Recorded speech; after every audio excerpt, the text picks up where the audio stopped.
and gentlemen. Right, I have a chance to speak about my home country's experience in rural tourism. But before I start, I have to do a couple of sacrifices for social media. So because I had a selfie with the audience, that has to be proven because I was on stage. And one exercise for you. How many of you have been to Lithuania? Okay, I see 3, 5. That's a good start. I was 5 times to Portugal and Spain on holiday, so every one of you owes 4 visits to me when I visit my presentation. I'm going to be speaking about Countryside Tourism Association because I represent the association, but before we start, I always say, welcome to Lithuania. Lithuania is a small country in northern Europe, next bordering with Poland, Latvia, Russia, and Belarus. We are 3.5 million people living in a country, about 1 million people lives abroad, so totally 4 million people. People come to my country for different reasons. Some of them admire our capital cities, some of them admire, medieval Gothic architecture, conservation areas, national parks. They like the lakes. They also admire Soviet heritage. No doubt about nice beer and beautiful ladies in our part of the world. Tourism sector overall, because rural tourism is a big part of the whole overall tourism in our country. So in Lithuania we have 387 hotels. We do have 650 rural hospitalities. We have 9 resorts, 30 campsites, 129 tour operators, 339 travel agents, 4,000 guides, over 100 campgrounds, and we have unknown private rentals. Unfortunately, that is still a gray area. We're not aware how much of tourists are accommodated in private rentals. And all of that tourism sector generates 1.5 million domestic visits, 1.5 million incoming tourists, and we generate about 5% of GDP. Tourism in our country is the second economy in services after the transport and logistics, so we are quite a decent player in economy. Then I speak to my members, because I speak a lot for the private accommodation providers. They always ask me, what's next? Where next? Where do we heading to? And I used 2 videos, which I always show to them, that technology drives us fast, and there's a really good example how technology works. I'm pretty sure you are aware of that.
Reservation for Mr. J.T. Holmes, please. Woo! Landing was a bit of a doozy. Well, the answer is that they do have a reservation for Mr. D. Holmes. And when I'm speaking to my people, I always say that clients these days not only cross borders, but clients these days sometimes can fall from the sky, because technology allows you to make a reservation within less than 2 minutes. So if you play with the reservation systems well enough, you can sometimes get visitors from falling from the sky. The second thing, reasons to travel, I always also show the second video. The second video comes from the company which name is not to be mentioned. I think you understand what it is, but it's a really good video showing how clients can be your own promoters and how communication can drive bookings.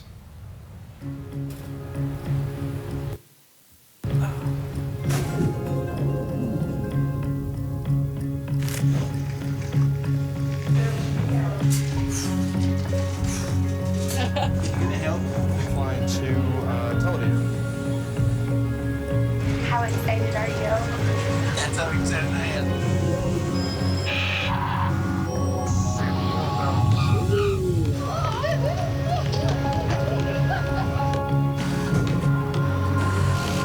You drive very fast. It's fun. It's kind of scary, but it's fun. Wow. Oh no, I'm good. Don't worry about it. Oh, nee.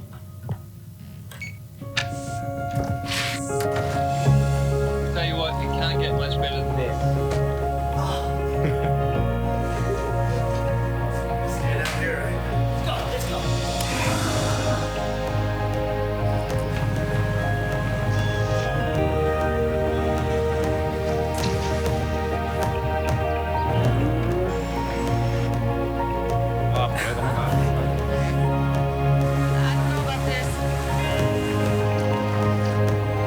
It's really high.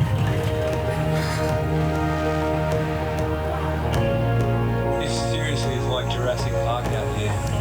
Oh, it's right.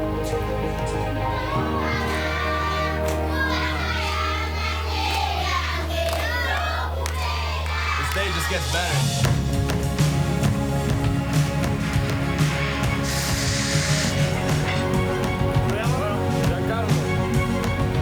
What's the plan for today? No plans.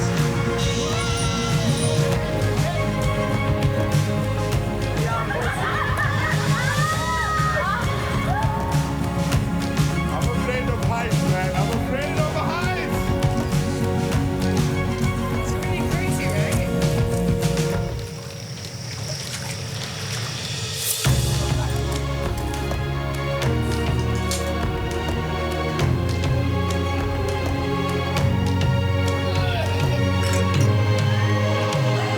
Start to feel at home here.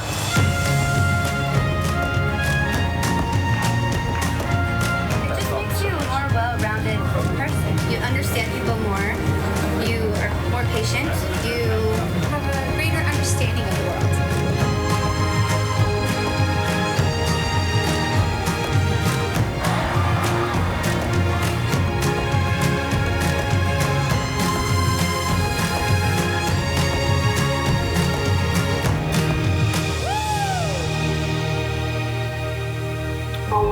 Well, it's a good example how travel memories can be a good promoter. And I also speak to my members, speak to your clients to share your memories. I do it myself. On Portugal and Spain, I made 4 videos. They are on YouTube, shared experiences. They also are, so to say, free marketing. Not speaking about where we're heading next in the transportation technology or even higher reaching the space with the SpaceX program, but we're not talking about that today.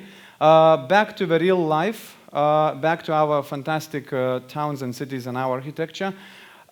We as organization, we not only speak with the members, we not only market products, but we also work a lot with a political level.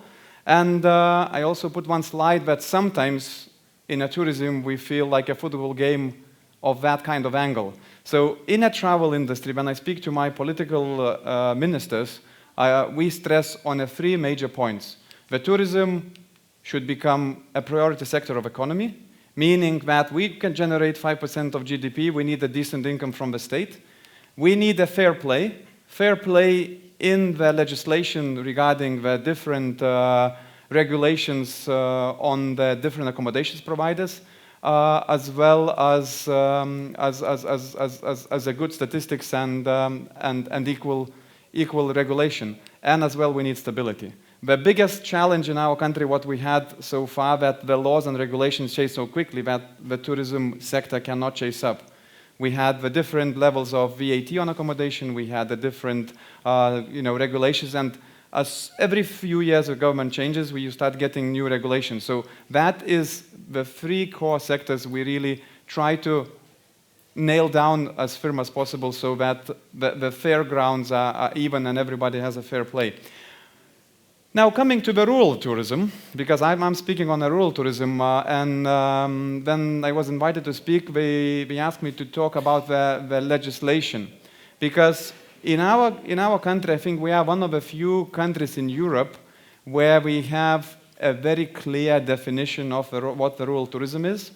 Some countries call us very old-fashioned, very old school, because it is written exactly that rural tourism or general accommodation in a tourism law in Lithuania is divided into two big sectors. It's a collective accommodation where hotels, motels, camping grounds, and guest houses sit. And then we have a second big part of accommodation providers, which is individual, and that's where the rural tourism and bed and breakfast. So that is separated as the two different legal sets. And then we speak about the rural tourism. By our law, it is clearly said that the rural tourism is accommodation service provided in a rural area or small town with a total population not more than 3,000 people, and besides accommodation, catering, activities, or event services can be provided, but the capacity is not bigger than 50 beds and 20 units. Meaning we have a very clear set what exactly the rural tourism is. So it was a big achievement when we did it years ago. At the moment, it actually sometimes plays against us, because the client is not bothered what exactly is written in the law. The client travels in a rural area and he wants to stay. And sometimes that definition is actually compromising ourselves what exactly we're marketing. But having this definition in the law, we can clearly measure the performance of rural tourism. And that's why I can also just before going to the measurements, I actually gave a little description that by our law, so you understand, luxury hotel in a rural area is not a rural tourism by our law. Countryside accommodation in a rural area is a rural tourism. So it's different definitions because it sits on different legal basis. But that definition gives us idea that 2.5 million tourists travel every year home. 1.37 million domestic tourists stay in accommodations, and 324,000 of them arrive to rural tourism accommodations. And that gives us a clear indication that every fifth tourist who stays outside his house actually stays in our beds in our rural tourism sector. So performance is actually 20% of overall travel, overall stays actually end up in rural areas, and we become a decent player. When we get these measurements, for us it's much easier to go to a political level, to the ministry, and say, we are not just someone in a rural area, we are accumulating every fifth traveler staying overall in a country, and we're generating direct income in the rural areas. For the clients, we do a totally different way, because we do have a special marketing campaigns, and recently we have created several video about it, and I just simply play about the rural area in our country.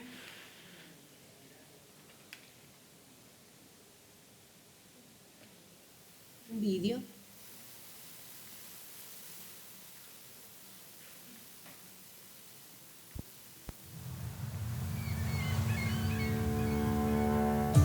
To jump over the Baltic waves, to go down the river kayaking, to hide from the heat and the coolness of the lake, to meet the sunrise supping.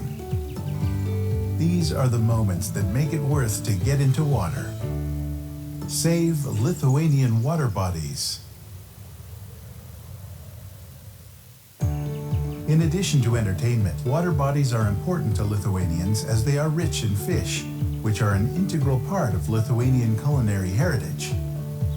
It is estimated that about 85 species of fish are found in the freshwater regions of Lithuania. Therefore, it is not by chance to say the number of fishermen corresponds the number of fish soups. The largest catches in the Baltic Sea with shorelines in Lithuania are cod, herring, and the fish considered the most valuable in Lithuania, salmon.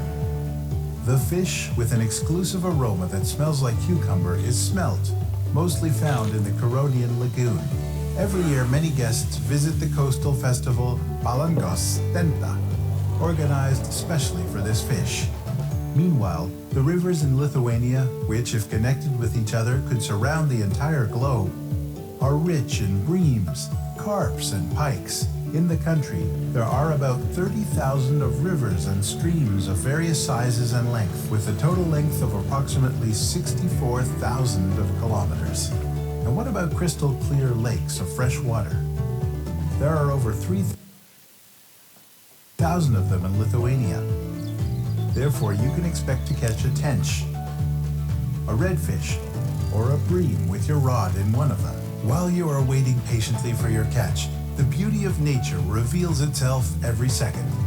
It delights with its fragility, which is easily vulnerable. Therefore, it is important to preserve ecological, clean, and rich Lithuanian water bodies in order to enjoy fish on a dining table.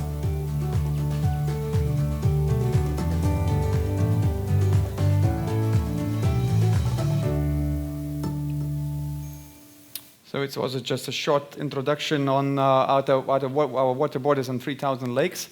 Promoting rural tourism, we speak about the nature, we speak about cultural life, and we speak about traditions. Traditions very much closely come with the food. Food becomes very important, and in recent years, we put a big attention to developing a campaign based on a local food. But that campaign is actually coordinated with our neighbors, and all 10 countries around the Baltic Sea have done similar campaigns within their own networks, that the people traveling around the Baltic Sea could experience the local food in local areas, and crossing the border, the same theme remains. So that's one of our cross-border initiatives. And in that campaign, we actually created, at least we back home, have made over 65 video recipes for our local food, and everyone can have a little glance on how the local food is born. Here, I particularly selected a wine because we also known for the fruit wines in our country. So it's a little introduction of the berry wines we do. Vynas.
Well, very simple, sun-raised berries, and you can get a really nice fruit wines, which we have a bunch of them. Our development. Rural tourism as a professional entity have started about 22 years ago. 17 accommodations were listed at the very beginning. At the moment, we have 710 homesteads and about 14,000 beds. So now if you look in the development chart, well, a year 2004 was nearly the numbers doubling, and that's a very clear explanation. That was a period from 2004 when we joined the European Union. We do had a big support schemes for the rural tourism, for the rural development, and the rural tourism one of the priority. So we reached a number about 600 accommodations working all year round. As an organization, we do have our own vision and mission. So we see ourselves as a helping hand for the providers in the rural areas to make and develop competitive and widely acceptable rural tourism product, not only in Lithuania, but in the Baltic states as well. We as members, we as an organization unite over 60% of the total capacity of the sector, 422 members in our network. And we're not that much exclusive from the neighboring countries in the north. Latvians and Estonians have similar rate. We are totally slightly different from the southern countries where membership organizations does not accumulate that large number of the membership level. We also run a private quality scheme. We rank our accommodations into 5 levels. So this is a chart displaying that the medium level of the 3 storks. We have an image of the stork as a quality sign. And, but the trend monitoring that stork system seems that the quality goes up every year. We seem to be losing the stork number 1, and we still seem to be increasing the stork number 4 and 5. The most interesting part about the rural tourism product, that in year 2000 we finally came to a conclusion that we do have to identify the specializations. And because rural tourism is quite a wide product, you can find many forms of services there. So in 2011 we said that all our members have to define what focus they're working on. And some of them were absolutely happy when we introduced the 10 specialization icons and 10 specialization categories, because some of them said, that's great, I can sell all, because all fit my accommodation. I'm in a rural area, I provide culinary heritage, I do have active infrastructure, I can take the celebrations and so on and so on. And I said, wait a minute, that is not the way you should be doing, because if you sell everything, you sell nothing. So we came to the conclusion that every accommodation is supposed to pick 3 most relevant. So at the moment, 80% of our providers see themselves in those 3 categories: family celebration, active holidays, and peaceful holidays. The same time, clients, when you ask clients what are they searching for, they are actually looking for the farms, culinary heritage, and wellness. So that gave us a good indication for the cross-border initiative. And I have a little map in my hands. Actually, it's a result of our cooperation work between Lithuania and Latvia. For the last 3 years, we actually developed an initiative which is called an Open Days. That's happening in both countries, in Lithuania and Latvia. Basically, one weekend in May, we open our infrastructure for visitors and starting a big marketing campaign. A big marketing campaign which actually announces that May, for example, the 10th and the 12th, 200 interesting sites, accommodation, farms, crafts places, are waiting for the visitors in rural areas, and anyone in a big city can jump a car and drive. So we had the 3rd Open Days this year. 3,000 visitors came over on that weekend to Lithuania, about 7,000 visitors came to Latvia, and many of them crossed the border. So the main idea, we elaborate an object, we elaborate the map, we print more than 15,000 maps. Most of the maps go to the biggest petrol station. The biggest petrol station, that's where the clients can pick up the maps and drive. We start a social campaign. Media picks up fantastic. Journalists are looking for the products and for initiative. And after the three years, we actually, of trying this initiative, we came to the conclusion that at the end of the day, we need to develop a network of the objects. So that small map ended up being developed into that kind of a big map with more than 50 regularly working sites which are waiting for tourists all year round. Because of that little initiative, just over a weekend catalyzing a big travel initiative of people, the stakeholders had learned that the visitor, not only if he comes to stay, but if he comes to spend time, he leaves money, and then if he finds an interesting attractions, he always stays. So at the moment, cross-border 50 accommodations, like seven travel routes, actually operating all year round, and that is one of the examples of our cross-border cooperation between Latvia and Estonia, and I'm pretty sure it could work similar here between Spain and Portugal. Time is running up. I quickly run through the points what we're discussing in Federation of Rural Tourism, but we all understood that the client no longer buys a room, he buys a dream. So everyone has to sell the dreams, and there's plenty of different niche products, and and experiences come first. We also, internet is a big mainstream for the reservations, and visibility over the SEO and different products is essential, as well as authenticity of the holidays is vital, and big part of that success depends on rural communities. 2025, we have a vision that rural tourism in Europe should occupy the client's mind, that the rural tourism that are green, healthy, and we feel good, that we would reach 20% of average European Union vocational overnights. We reached that back home, but on a European level it's still needed, and that 30% will be the international visits. That some countries already reached out. We are still on the way to that number. And transnational brand is necessary, and product analysis on consumer-based needs is vital. 78%, that is a number which I actually had copied back from one of the conferences in Northern Europe. It's the number that 78% of our clients are no longer searching for the accommodation in the final websites, because before people thought that I have an accommodation and I need my own website. Your own website is needed, but 78% of people before going to your website search it somewhere else.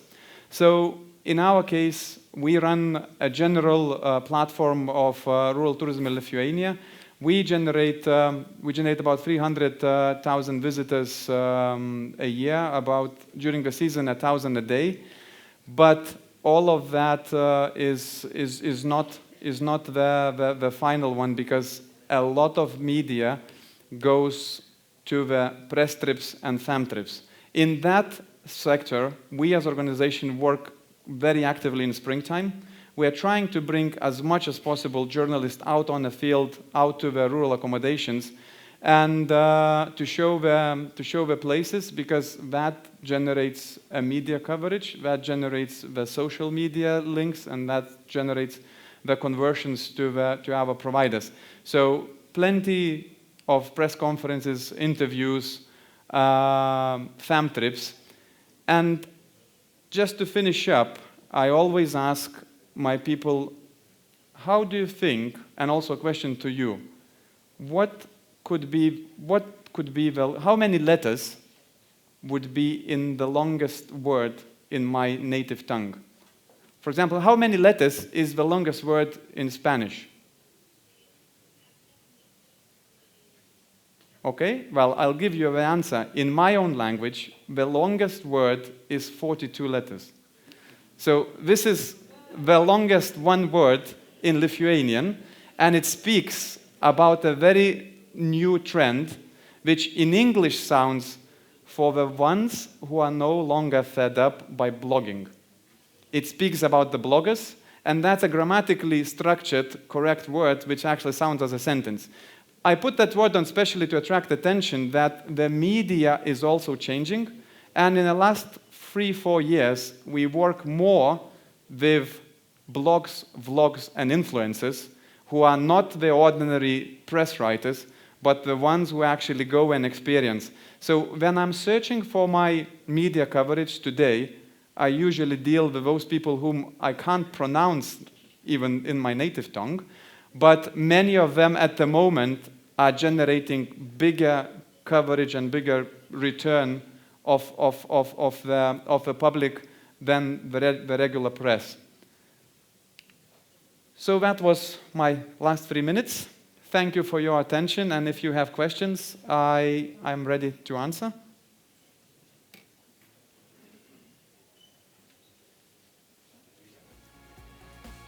Yeah, thank you very much. Obrigado.